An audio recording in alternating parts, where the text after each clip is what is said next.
Good Friday afternoon, evening, wherever you may be. I am Darren. Victor was just here. We just lost him. He'll probably be back in just a minute. How's everybody doing this week? It's been a long and short week all at the same time. I don't know how that worked out, but thanks for being here with us live today. We are getting close to that time of year where we're getting into daylight saving time going away. I was doing the math, looked it up. October 27th in Europe, roughly, and then November 3rd in the States. It's only a few weeks away. There he is. Hey, okay. Hey. I was just talking, wrong mic. I've got your headphone mic, I think. Okay, yeah, I'll fix it. Okay. We were talking about daylight saving time going away very soon. So, are you ready for that to happen? I never know when. Daylight saving time, or There it is. I don't follow. Okay. Yeah. Well, fortunately, it's back-to-back weeks. It's going this year, to happen no matter whether I like it or not.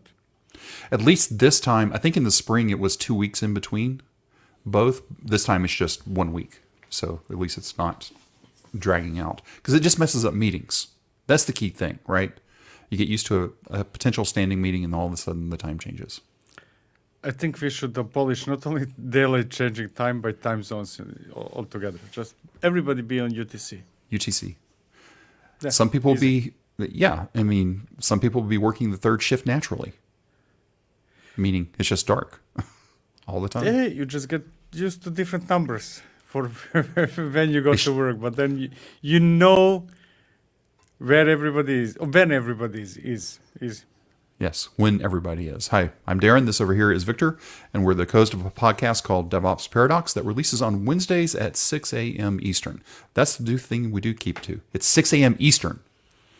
Notice I don't say standard, I don't say daylight, it's just Eastern. And that's usually noon noon CET, not UTC. Anyway, and on Fridays we're here. Last Friday we weren't here. We were really close to being here last Friday. Meaning I was getting ready to start up StreamYard, which is what we use to do our streams. And all of a sudden I get a text from my wife saying, come get me. She'd been in the hospital last week. And she's like, come get me. I'm ready to get out. Well, gone. You made the right call. I made the right call because she didn't want to hang out at the hospital anymore. So that was a good thing. Man, it's been a week. That's all I can say. It's been just Cloud Native. Hello to you, Ingen. We're going to have some conversations, not about Ingen, but including Ingen a little bit later. So just get used to it. There's not much news, even over 2 weeks. That was sort of going back to the hospital thing. It was like there wasn't much news last week, and there's been very little news this week. A couple of things. So, Karen, good to see you. Everybody's just locking down, right? Is that what it is? You don't know? I don't know. I think it's more endemic. That VC money is drying out for what we're doing. So, yeah, and everybody's just working now. So all the cool side projects that were happening aren't happening. And now we are like a month from KubeCon. So that should explain part of it. Expect things to go quiet. Let's go ahead and just talk about the past couple of weeks. Last Wednesday's episode, we were talking about OpenTelemetry on mobile, and we had Austin on from Embrace. That was pretty interesting. I'm still sort of scratching my head, but I've been having other conversations around OpenTelemetry recently, mainly around the log side. Because if I'm sending logs somewhere, shouldn't I just use OpenTelemetry today? I mean, there's no reason not to, right? Yeah, exactly. I mean, ignore metrics reason, and everything. right? Well, yeah. You might not want to rewrite your metrics. I mean, sorry, not metrics, logs. Logs. In your application, right? Because they're the most challenging because they're probably all over. Probably you have thousands of lines of something that outputs logs. That's true. But at the same time, if I'm looking at figuring out how I'm going to do logs for an application today, I should just start with OpenTelemetry. And then because the argument is, okay, well, do we want to send it to a file system? Do we want to send it to Elasticsearch, OpenSearch? It's like, I don't care. Now, just let me use OpenTelemetry and let somebody else deal with the store. Yeah, but before we get to OpenTelemetry, long before, if you were outputting things to files, you were doing it wrong. That has nothing to do with OpenTelemetry. Just output logs to std out.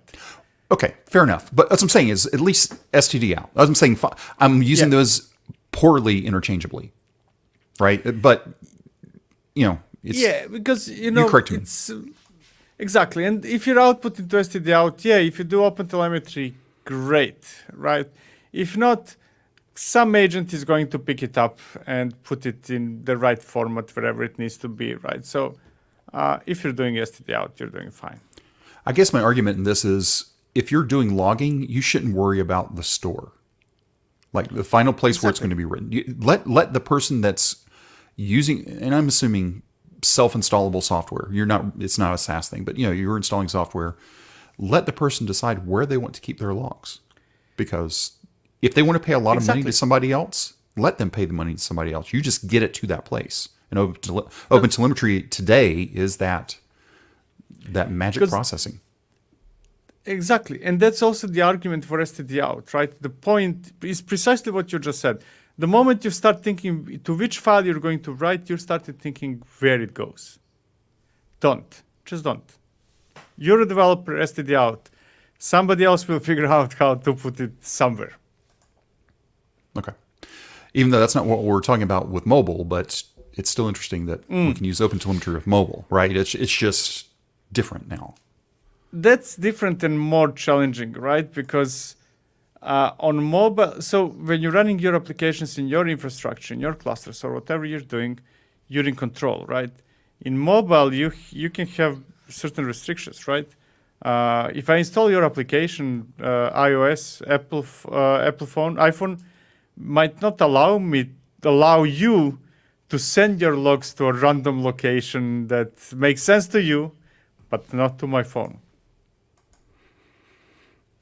As an ex-mobile developer, I keep thinking about getting back into it, then I wake up. There was a lot of things you could do stuff, and then it was during that time when they were pulling things away from you. Yeah. And right. Look, that was early on. If you were not in mobile so far, I mean, if you're right now working with mobile, it's great. If you were not in them so far, switch directly to glasses. That's coming soon, in some form. Oh, that's interesting. Anyway, that was OpenTelemetry. And then this week, Victor and I talked about from scratch really isn't from scratch, because nothing's ever truly from scratch anymore. Nothing. Unless you design your own hardware and write your own operating system, nothing is from scratch. And grow your own silicon.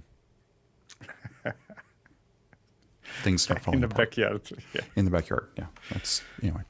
Again, podcast Wednesdays at 6 a.m. Eastern. Flux 2.4 came out. Now, we give Flux their props when the props are there. This one was the biggest one to me. GA of Flux S3 compatible source API. The rest of it was like, oh, okay, this is interesting. But being able to store desired state of clusters in S3 compatible, they went down that path too, is a big deal to me. Anytime you can use I cannot imagine a use case, but okay. Well, it's state. Do you want it in files? Yeah, kind of what's wrong with Git? I mean, if you're talking about storing videos and images and what's or not, of course not, right? So here's the problem with Git. Okay. I'm going to, if I look at each one of these that are listed here, they are highly durable.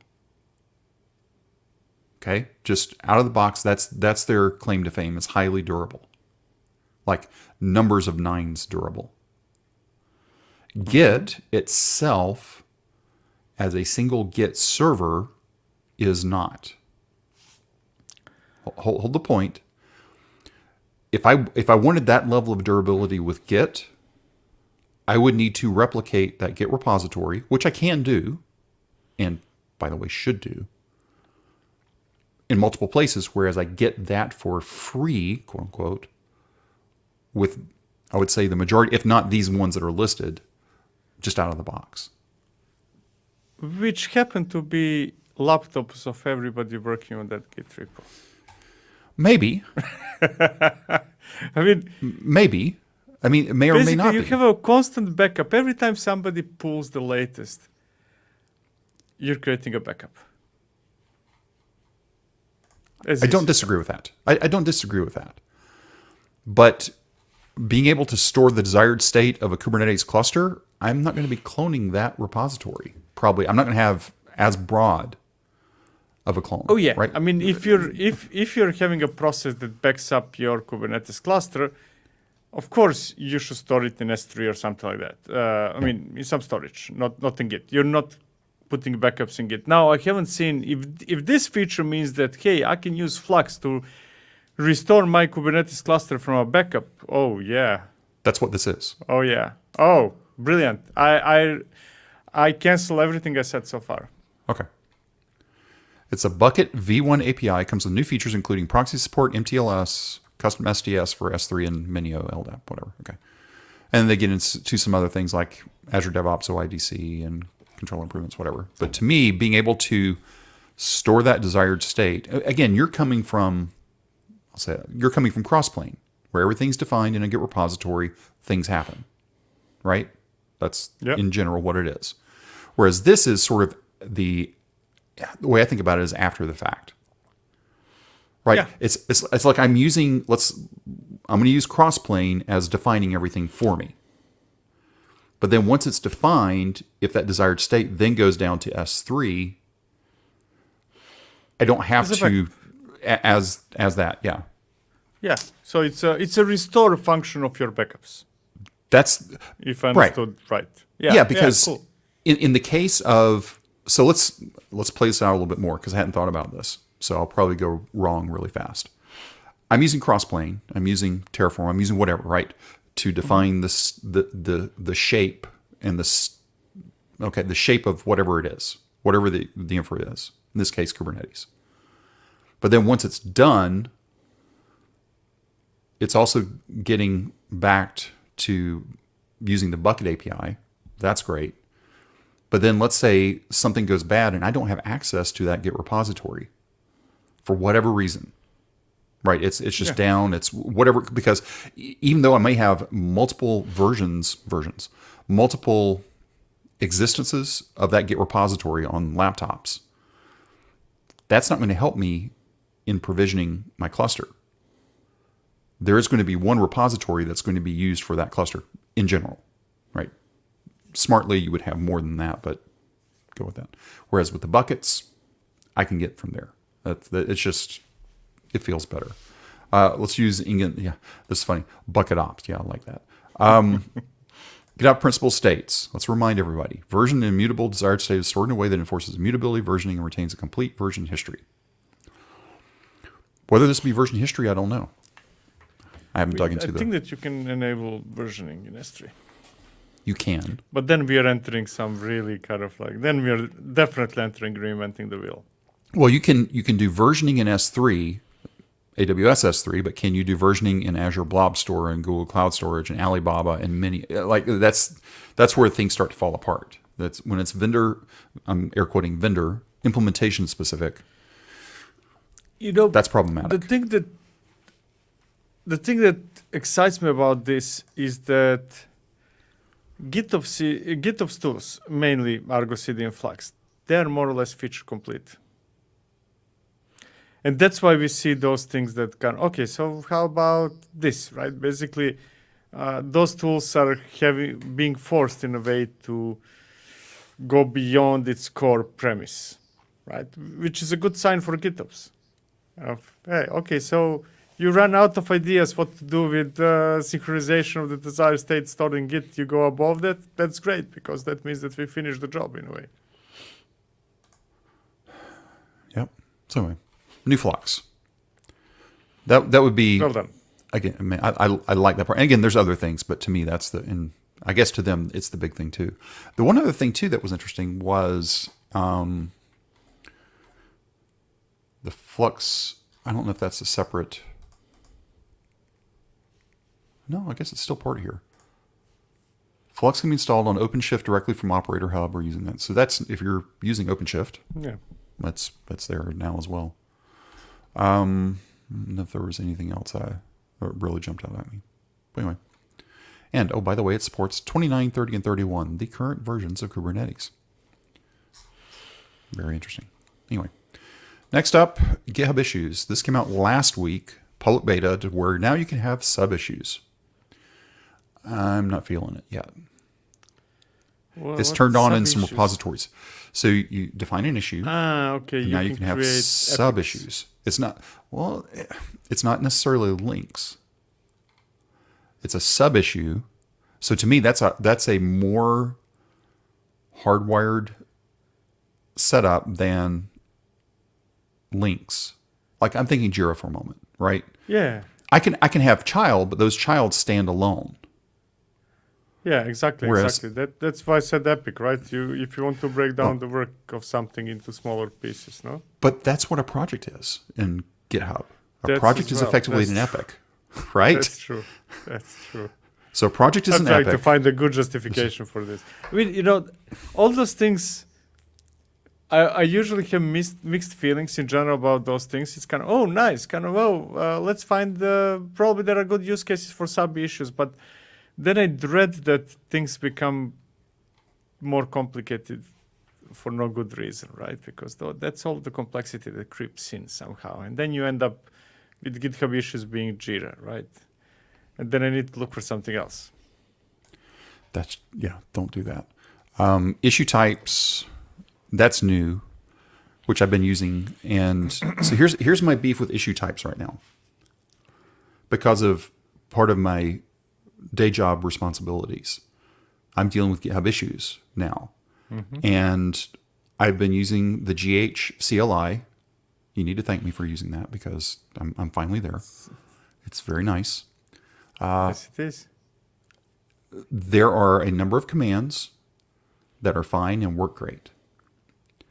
There are some commands that I needed to do that I had to go to GH API. Still okay. Not as pretty, but functional. But this new type field is not in the GH CLI, nor is there a way to access it through the REST API. So that means I've automated everything I can, but I still have to go in and select the type and set it to what I want. It's like I've automated everything but one thing. It's like, Haven't we had those things before? type is new. This is basically replacement for labels. Labels is still there, but this is better than labels. Kind of. I meant What type what is we it? were doing before with labels, right? You would Yes. put a label bug or Right. feature request. Cool. Right. Now there is a type that can be managed at org level and stuff, which is fine. But it's like, okay, if you're releasing a new feature like this, please make sure it's in the CLI or API at the same time for those of us that automate. Okay, so it's not in API either. Okay. That's, No, I've been digging through. Okay. it's GitHub, not you there. suck. Well, no, they don't. They don't that. I mean, but CLI, cool. That comes later, all that. But Okay, fair enough. if I hear that something is released without an API, then that's unacceptable. Kind of, hey, how are you building that UI in the first place then? Because so here's my question to GitHub. If you did not extend your API, how did you build the feature in the UI? Are there some shell scripts running in it? Kind of like, what the heck is that then? if I had to guess, because the latest API from a naming perspective is still 2022, I think it's November 2022. My guess is there's probably a 2024 that's not public yet. Okay, And so I it's bet for that's internal what usage. that's my guess, right? And that would seem reasonable, right? Because I don't necessarily want to publish that day one or even day 10. But Yeah. Okay. Yeah. fair enough, right? My brain is wired that you first publish API and then you publish changes Then- to anything else, including yeah. the UI. But okay. Yeah. But anyway, it's pretty interesting. I'm still trying to. This whole sub allows you to break down and this sub issues again. Break down and organize issues with a parent-child hierarchy, which is you can do parent-child hierarchy everywhere else. I just don't, because if I'm using projects correctly, I shouldn't have that issue unless now I'm going from, like, if projects is epic and then the top issue is a story, then the sub issues would be the tasks. I'm recreating Jira again. Why do I want to do that? I don't want. Yeah, and my question is usually in those cases, okay, do we then really need two ways to do the same? And I know that somebody in audience is going to say it's not exactly the same, but it is pretty much what projects do, right? So then retire projects if you think that this is better. Okay. Let me, because I just saw this animation that just popped up there to where it showed the tree view, right, of whatever that issue was. I'm actually talking myself into it based on what I do for this. I have in my to-do list, I have an item for editing the podcast. But inside that item, I have, I don't know, 20 or 30 subtasks because I'm working through that. The big umbrella is edit episode 285, which is what I have to do this weekend. But within that, I have all those other tasks that I need to do. So if that's what this is, you know, it makes sense for recurring things to me, but I'm not sure about just normal development work. I'm not sure.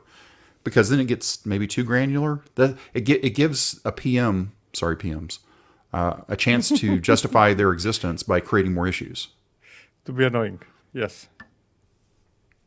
Sometimes, though, even as a developer, I like having separate issues, right? Just as like, okay, did I feel like I made any progress towards this thing? Or is this thing that I'm doing useful to be by itself because of whatever it is? I don't know. But here's a question, which you probably cannot answer. Are those sub-issues issues themselves? No, because they are in context of, well, okay, so you're talking about in this issue. I would have to say they are, because I can't see. Because if they're issues themselves, if this is the way to group issues, go ahead, right? Mm-hmm. Because then I still get assigned to my issue, right? And I can go back to the parent one to find maybe the root why we are doing this all along, right? So here's what I'll do. I have, as part of my day job, which I can show because it's actually out in public, for next week, because I do something on Fridays right now, I'm going to use sub-issues next week instead of what has been being done for a while and just sort of see what it looks like.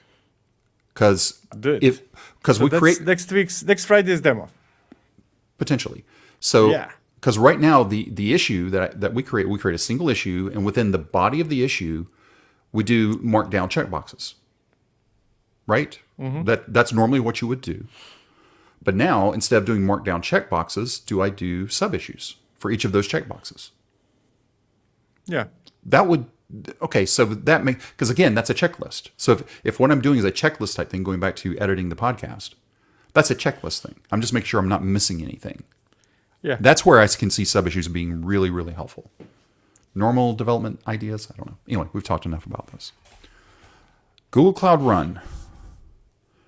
I saw this today and I thought, this is fly. You can now deploy and configure a multi-region service from a single CLI command. It's in preview. Nice. Not that we need to run in multiple regions, but being able to do it is nice. You know, there is proximity advantage always. Always. Well, it depends, right. But yes. Usually my argument against multi-region is, okay, first figure out, do you need it? Because there is an obvious overhead running clusters in different regions and synchronizing all that stuff, and it's complicated, right?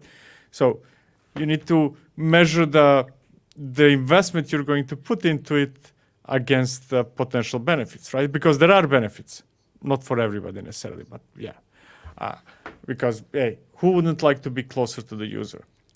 Now, if you remove or greatly decrease the cost of it, then you're left with benefits, no matter how small they are. And then it's very tempting, right? It's very possible. But anyway, this makes Google Cloud Run just keeps getting better and better, I think, little by little. They also have GPU support. I don't remember if we talked about that, or that was in Asia anyway. Have you played? I haven't. We'll get to that in a minute. But have you played with it? But I haven't with GPUs. But I imagine, workloads that require GPUs one way or another, either to create models or to do inference of models, are probably the best candidates for something like that we have right now, right? Because they're closer to batch jobs than anything else, right? If you would try to make some kind of a parallel. So I think it's potentially great use case. Okay. Right? Spinning up when you need to do something heavy and shut it down when you're not doing something heavy. Kind of perfect. Okay. So that's Google Cloud Run news for this week. Okay, Ingen, you still around? The best outdoor fun in Salt Lake City. And whoever else is going to KubeCon in Salt Lake City. Now I'm interested. Okay. That's so the joys of warm weather. If body temperature water Is it warm at that time of the year or what No, the heck? it's not. Ah, okay. So there's a crater that's a geothermal hot spring. So that could be fun. Okay. Right. There's a good chance, it says technically the ski season around Salt Lake doesn't start until later in November, but you're going to be there middle of November. So Yes. you could see snow. Okay. Could see. But anyway, if there is snow, you could do snowmobiling, might be better than bicycling, calling back to what you and Ingen were going to do. Or you could do a helicopter-powered skiing or boarding. So you could do that. Oh man, I cannot ski without a power. Put power in what I cannot do it. But it sounds cool for those who do. And ice skating. Ice skating. Hiking. Probably not your thing. Strap on some snowshoes. Now this one right here. Tubing or sledding. So you could go tubing. That would be fun. Bobsled. How dangerous is bobsled? If somebody who never even tried anything like that goes for it. Experience a 60 mile per hour bobsled ride under the guidance of a professional driver. So it's basically like doing a pair jump for skydiving. With a professional driver, I'm doing that. That's what I'm doing. That's my November choice. 8th. So you need to make reservations in advance. Okay. So I don't know the dates now. I don't know whether I'll be there. you're going to be there the 13th. Yeah, you're going to be there the 13th. You arrive on the 9th-ish, I think. Okay. Okay. So you need to, because the Winter Olympics were in Park City in the 80s? 80s or early 90s. I can't remember when. So at least you could. So Ingen, you and Victor are going to go do the bobsled ride? Yeah.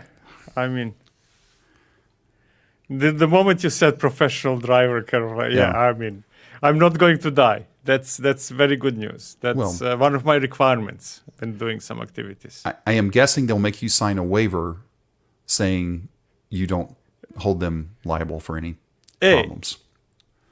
At least I won't die alone. You won't die alone. There you go. Okay. There we go. Hey, Nikos, good to see you. Winter camping in a yurt? No. And then ice fishing? Probably not so much. So it sounds like out of all of this stuff, bobsled. The first one in bobsled for me. Yeah. All right. So don't wait. So after we finish today, go sign up for the ride. Okay? Okay. Ingen, remind him because he'll forget. Somebody remind him. Anyway. Yeah, I mean, by the way, I whenever Engin is around, he's one of the persons I rely on organizing things. Yeah, if you were to hit the crater in the geothermal hot spring and do bobsled, and then third, probably tubing, that would be... What is tubing? Tubing? You get in like a big tube. Like normally you would get in a tube and go down a river, right? You would just sit in a big inner tube. Okay. You know what you've seen tubing before, right? I have no idea. Oh, Are you talking no. about like the thing that they have in water parks? Like this. Oh, okay. Except tube. not that. I imagine tube being, the thing through which water goes. Okay. Snow. Tubing snow. Let's see if there's a water tubing skills. There's videos about water tubing skills. Tools. Okay. Anyway. Doesn't matter. It's a big tire. It's a big tire. Okay. Now I get... Big tire. Yeah. And go down the hills. Okay. I saw this yesterday. Not that. This. Convert AWS console actions to reusable code with Console-to-Code, now GA. So basically what this says, without reading it or listening to it, you can go into the AWS console, click, and it'll create all the code for you, either as It's Selenium CloudFormation. for AWS. Fair enough. Right? Yeah. I mean, no. It's- What was the name? There was, I think, was it Selenium Actions or something? There was a plugin that you install in browser and records Yeah, what it you would do record and everything. Yeah. spins out something. Yeah, cool. So it's based on Amazon Q, and it's going to generate CloudFormation templates, CDK, either in Okay, TypeScript, Python, okay, or Java. Okay. And those are the two big buckets. Yeah. And then you use that as your starting point. So this is where, I mean, if you had to write either of those two, CloudFormation or CDK, from scratch, from point zero, and you didn't have the console, nobody would be using AWS. That's my opinion. But being able to go in and point and click and have it generate what you just did, that you can then modify, is like, oh, that's how I do that. That's how I do that. Okay, you started so well, and then messed it up at the very end. Kind of. Though, I mean, this might be different, but my experience with all those tools is that yes, you can generate it so it's reusable, but you're not going to be able to modify it because it's always a mess, right? So it's good for redoing the same thing, but this might be exception. I haven't seen a tool that creates clean code yet. If anybody can do it, don't you think? Prove me wrong. Okay, so prove me wrong is a good one. But wouldn't you think, out of everybody up to this point, it was third parties trying to do it for infrastructure, or for somebody else's infrastructure? Mm-hmm. Wouldn't you think AWS would be able to do it for themselves at a higher probability?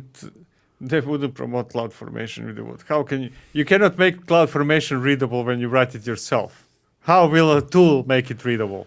Fair enough. But anyway, it's there if you want to try it. Nice. Okay. No, I'm exaggerating. It's cool. It's a good starting point. The this is Ingen's Apollo, Crown, and Fizz. Yeah, do Fizz. You can also do what's the other one? I don't remember. My daughter told me about it because we have some here in the Dallas area. And every Cloud UI should have these generators. Don't disagree. But I think what Sebastian's saying is exactly what I was trying to say. The providers themselves should give it, not somebody else come in. That's that's the right way to do it. So absolutely. Okay. A new tool this week, kubewall. Did you hear about kubewall? No. What is it? Oh, it's yet another interface to manage clusters. Okay. Yet another. It looks cool. I haven't seen dark mode yet. It appears to be probably an Electron app here. Let's look. Oh, that's the back end. I can't trust that. Back end, let's see how it's go. Okay, good. Because you can run it as a container image client. Maybe it's just a standalone. I know why. I'll get there in a second. So basically to run it, so it's cross-platform. The reason why it's cross-platform is the way you run it is you run it. Actually, no, there's a self-contained binary too. Interesting. Because that was the thing they were pushing. I haven't installed it yet. So it runs as a binary, a few flags you can use. Set up HTTPS locally, yeah. And then, couple guys under Apache 2. Oh, there is multi-theme. There you go. Manage multiple clusters within dashboard. I don't, why do we need another one? I mean, nothing personal, but I don't know. You know, whenever I see something like that, I always tend to, I give it 15 minutes to find what's special, or is it yet another of the same? And of course, obviously, I don't know for this one, but well, it looks like I'm always surprised how many people make more of the same. Yeah, this looks like Notion to me. Or at least this one screenshot looks like Notion. You know how you can search for stuff, and it's like, whatever. Maybe it's just a usability thing. I don't know. what is it? TypeScript, Go, JavaScript, Smarty templates. A little bit of Smarty. Okay. Well, maybe it's cool. I don't know. But kubewall. Your videos over the past couple of weeks. Nushell. Have you switched shells again? I love it. I love it. I love it. I love it. Why do you love it? What's up with it?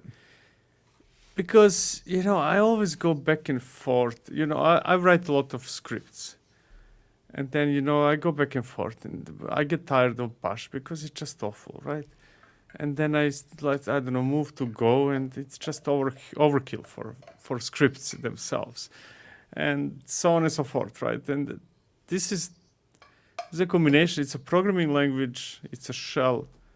And it's all about data. And the thing I like the most is, so if you execute any shell command, or vast majority of them, they're going to output text as a blob.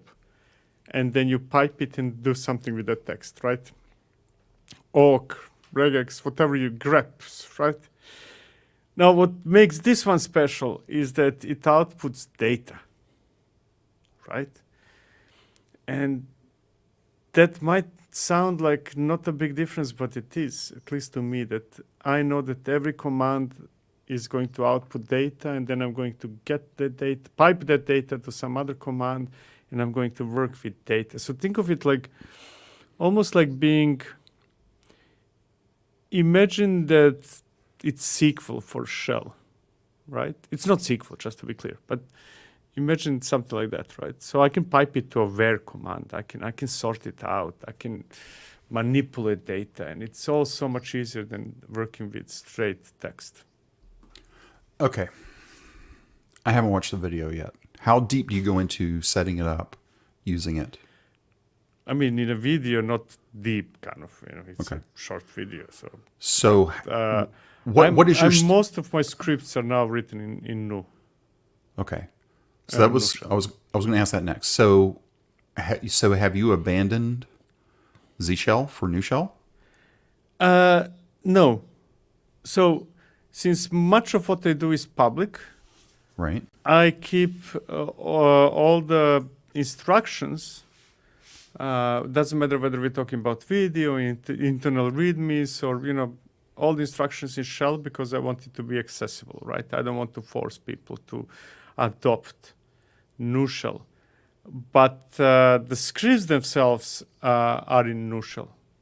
Most of the scripts I'm writing now, right? So let's say set up something. Yeah. Before it would be shell, and then I would use a lot of gum, right, from Charm and a few other things to make it feel better. But now it's Nushell for setup scripts. I'm not adopting it yet but mostly for compatibility, out of respect, let's put it that way. Not adopting it as shell, but yes, as scripts, right? Because, like PowerShell object pipe, in a way. Yes, very similar. Okay. Cool. All right, so that was that. This one looked like a day job-ish type lead-in, because I saw another video that came out, I think, yesterday that I didn't capture for today. It just, I answer a lot of... To all the listeners, I go through every single comment. I just don't answer every one of them because, thank you for this video. But instead of answering in comments, when it's something that is short enough, not long enough for a full video, but not too short so that I can answer in single sentence, I started making Thursday videos, right? So every Thursday, I will have a relatively short video, sometimes a minute, sometimes 5, answering one of people's questions. So think of it as ask me anything, but instead of having live with a bunch of questions, I pick one question. Okay. Targeted. Again, I didn't watch it. You saw YouTube shorts are now no longer short. Yeah, now they're... I'm not 100%... I know that they're no longer short. That's kind of cool. I just don't know whether... I haven't informed myself enough to know whether they accept it in the standard YouTube format. They say okay, so here's the question for you, Darren. No, you still have to shorten square them. this. Yeah, I don't know what is square. Mm-hmm. Is square kind of like all the... Square is square. Square is just square. is what we're looking at it square. No, this is not a square. No. This is rectangle, right? Rectangle, yeah. They Okay. want square. That's disappointing. I tried. So my biggest beef with shorts, and now that includes a new format of a square, is that I need it horizontal wide because there is very often some screen. Not in this video, but very often there are some screens. And to me, it's not about duration. It's about the format. I need the standard wide format. Yeah. Okay. Or Anyway, what is 16:9, right, or whatever. 16:9. Yeah. Sorry, that was just a random thing. And then GPUs. What GPU? We were just talking about GPUs in Google Cloud Run, but now. How to run AI inference in Kubernetes. So, again, I haven't watched it. So do you basically just say, give me a node pool of GPUs and send my workloads over there? Yeah, so there Is are that- multiple things. It's how do you request nodes with GPUs, which is the trickiest part because it will depend on each provider, will be different. How do you install drivers on those nodes, which luckily many providers will give you out of the box, so you don't need to deal with installing NVIDIA drivers or whatever. How to instruct your pods to use it, and probably the most important one is how to share GPUs between workloads. Because, let's put in Sebastian's comment, GPU in cloud is easy. Try doing it on-prem. Oh, yeah. Especially sharing. Everything is right? easier in cloud, not only that. Yes. But that's my comment about the second point and installing NVIDIA drivers or whatever you're using. That's already Yeah. becoming a pain, right? Yeah. Yeah, what can I say? I'm mostly in cloud and I'm spoiled and I like it. Okay. So from a doneness, we're done. Do you want to talk Fabric real quick? Because we haven't talked Fabric in a while. Anything new or just talk Fabric? Sort of new. Okay. Have you finished your conversion from 1 to 2? Yes. Now I'm on Fabric or Fabric Right. binary, yes. Are you really sure that you're on the Go version? Yes, because I wasn't sure at one moment, so I made sure to remove all traces of old The Fabric Python based. Python. And that's the Yeah. key point. I ran into it. I thought, man, I've already got it installed. Everything's great. And I was still getting the Python version. It took a I while. had to remove it. The notes that were there, the notes that they gave us for removing the Python version, not helpful. Well, very little helpful. It was I just, gave up on them after 15 seconds. That's how much I gave it, and Man. resorted to a few rm-rf commands Yep. and a few changes to my bash, zsh-rc, right? Yeah. The other thing that I ran into as well was I'm looking back over here because I want to pull this up real quick.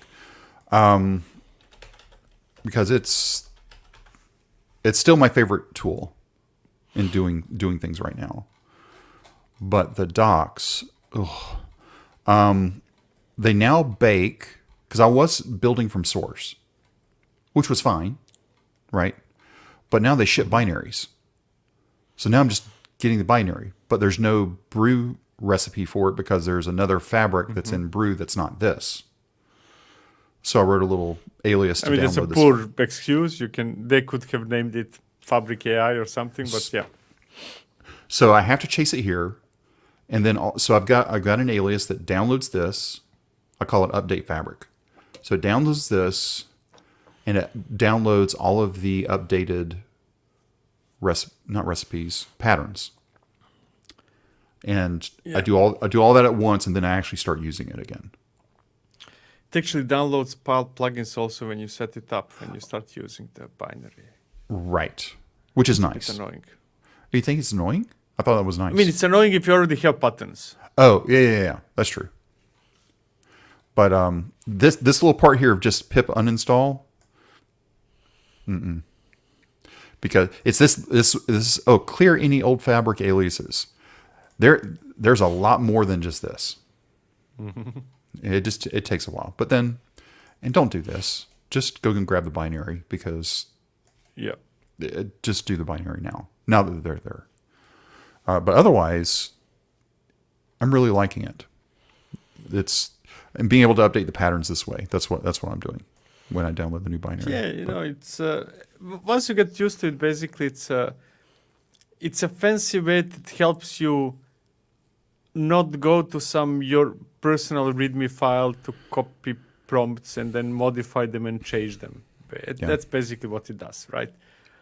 You could, just to be clear, you can accomplish the same result by spending half an hour writing your prompt in whichever chatbot you're using. So the end result is not different.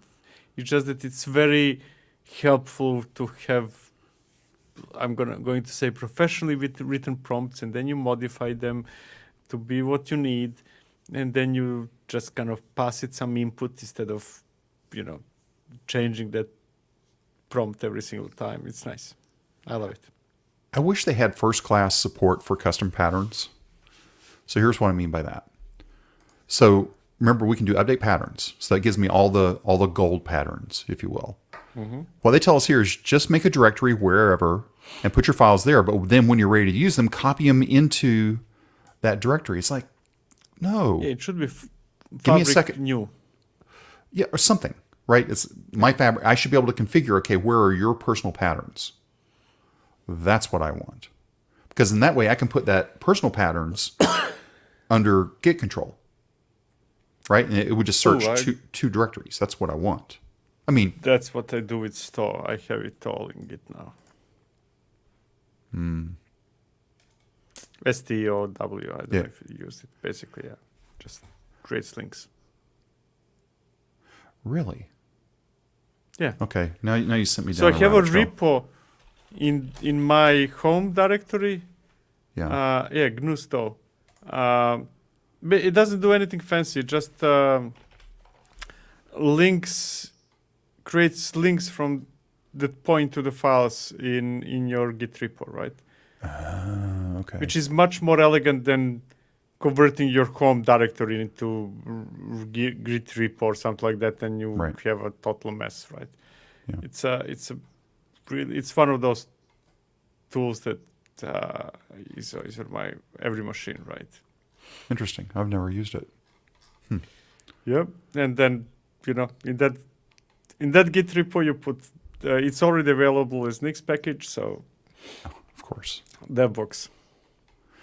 Yeah. So so I had to listen to me now. I had to install GH locally. Mm-hmm. So I'm going to re-ask you this question. What are your local tools right now? Like you go to the command line. What are the only things you install on the command line for a local shell now? DevBox? I mean, right? DevBox, GH. Oh, so you do GH. So I shouldn't feel bad about installing GH. Okay. I need tools that I need before I get to the Git repo that has my DevBox, right? Yeah. So I'm not using DevBox in a global mode or any of those things. It's only exclusively per project, right? Right. So being able to create repositories, manipulate them, get to the repositories. I forgot now which replacement. The replacement I use for CD is there as well. And, So you have DevBox and GH. Anything else that you install for or is that it? A kubectl. Oh. Why don't you have Simply because sometimes I had kubectls in DevBox as well. But then sometimes I forget to destroy clusters I don't need. Or I have clusters that are not related to specific repository. So let's say that whatever is not repository specific or project specific, I install with Brew. Got it. Everything project specific with DevBox. The one thing that I thought was includes that very often I would overwrite things. I said that I have kubectl running on my machine, right? Not through as an X package. But then in every repo where I do use kubectl, kubecontrol, I still have it as DevBox as well, right? Because the idea is, hey, you should be able, if you want to work on this project, self-contained. It has everything. It doesn't matter whether I have that something or no, right? Because it's not only about me. The thing that sort of threw me off with DevBox, because going back to Fabric for a second, when I was running the Go version of Fabric, I didn't catch it in the Python version of Fabric. I switched over my DevBox recipe. Wait, no, too many things. Is it recipe? What's it called? The DevBox JSON. Anyway, DevBox JSON file. Yeah. So that's where I had Go, because I don't have Go locally on the machine. It's not because that's just nasty. When I built Fabric, it put it into my home local bin directory. So that means whether I was in DevBox or not, Fabric was still available to me from the command line. Yes, so that's the thing. Like Fabric I use in DevBox, right? But Go not. Because Go is one of the things that is not only something that I work in a shell of a project, right? So if I open Visual Studio Code, I need Go so that it has autocomplete and all the other goodies I need, right? Yeah. And that's not directly related. So let me rephrase what I said. It's not only about me having everything related to a project, but me having everything related to a project that I need for working in shell. Right. Right? So language server is a good example, right? You want language server no matter whether for Visual Studio Code, no matter whether you are in a shell or not. That's true. Okay. So now, there are some other cases where I have languages in DevBox because, hey, for example, I don't work almost ever with Python, right? And when I use the previous version of Fabric, I had Python in the repo that I forked, right? Simply because, hey, I'm just going to make changes to those 5 lines, compile it, and probably never make a change again. Yeah. So basically, most of the time when you're doing project work, it's you get to a directory, DevBox shell, and then that's your real work. Yeah, that's always the default first thing I do. Okay. So you install DevBox, you install GH. Try not to install anything else. You did kubecontrol just as I just sort of need it. And you didn't want to set up a project with just kubecontrol. That didn't make sense. Just install the tool itself. Okay. That makes sense. I'm just sort of, picking at your brain, trying to figure out, because I'm catching myself brew installing things. It's like, don't do that. Don't do that. It's not bad, but because I can always brew uninstall. But to be honest, initially I was a bit annoyed. Okay, so I work in this project and then I go to some other project and I'm going to install the DevBox said this or that again and again and again. But over time, it becomes a muscle memory, right? At least in my case. So when I start a new project, hey, DevBox init, blah, blah, blah, blah, I'm done in like 20 seconds. Right. Yeah, I'm rethinking a few things, and DevBox is one of them. So I'm trying to get to that point to where it's just DevBox and now GH. Feel comfortable with those two being there, and try not to put anything else in. Yeah, I mean, in your case, you probably won't brew install Java, right? Well, actually, I use Adoptium, so the brew Java one isn't. Well, there's a Timurin license, but see, but I may not want that though. Again, going back to what you're saying, you don't want Go down. If I'm working in a repository that's a Java-based repository, I probably want to have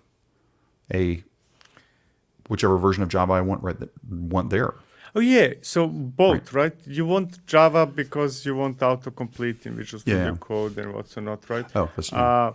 But then when we talk about Java in a shell, because you will be building some jar files or whatever, right? Yeah, that should be in DevBox, right? Yeah. And then you will be using the same version on your laptop to build your jars or do whatever you're doing with Java from shell. You will be doing the same thing in Jenkins pipelines, right? Yeah. Again, kind of basically, this is JDK for the project. Doesn't matter what I have on my laptop. Right? When we are executing some operations with it. That's been my beef with some of the Nix packages, though, is sometimes they are slow to update.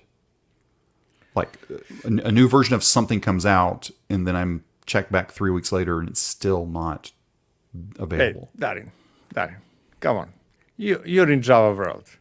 You're used to people not updating their Java version for 17 years. I understand that. But that's not me. Okay, I'm kidding.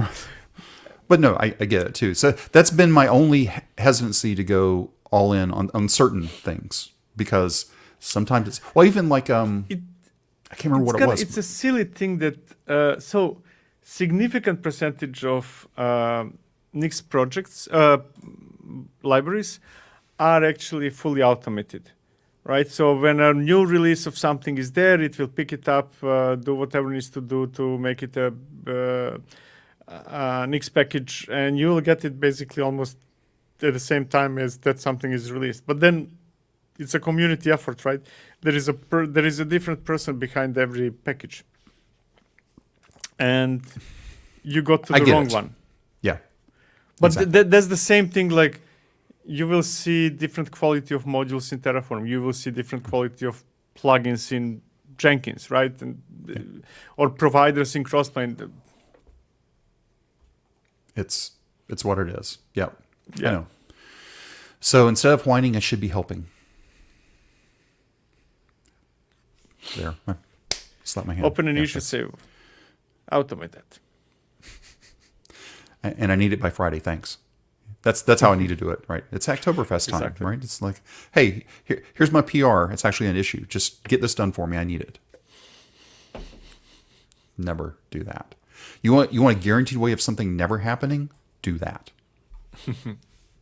Okay, so we're at the top of the hour. We actually filled that up. Wow. We'll be back next Friday. Let's go through the week. We have Monday your video. Tuesday you and Whitney are around for You Choose. Yeah. Wednesday's the podcast. Thursday you've added now answer a question, short and sweet, when they're there, right? So more than likely there will be one. Oh, you have enough I questions. already have a list of like 50 questions. Okay, so you're good for the next year. I'm good for Okay, a that's year. great. Okay. And then we're But back keep here on asking Friday. them, so Yeah. don't stop. I didn't realize you would pick that up. I guess you just started that, right? Yeah, Over the past couple of weeks. I just Yeah, published you've had two. the next Week one for- on You had one yesterday. the last whatever it one on was. this Thursday. Yeah, second one. Yeah. Okay. Good. Then I don't feel so bad about missing it because my last 2 weeks have been a little upside down. So anyway, yes, that's exactly what I'm doing. So I am helping with that, but there's other things that I need. Okay. Anyway, we'll be back next Friday. Again, we're getting close to that wonderful time change season of the year. It's why can't Europe do what the States? The meme here in the States is we can't change to daylight saving time until after Halloween, because the candy manufacturers want to make sure that it can get out all the candy. We kind of semi did it. I know you're talking about daylight now, not Daylight zones. time. Yeah. No, it's almost, yeah. Anyway, all right. Thanks everybody. We'll catch you again next week, and we'll see what occurs between this week and next week. Thanks everybody. Have a great weekend.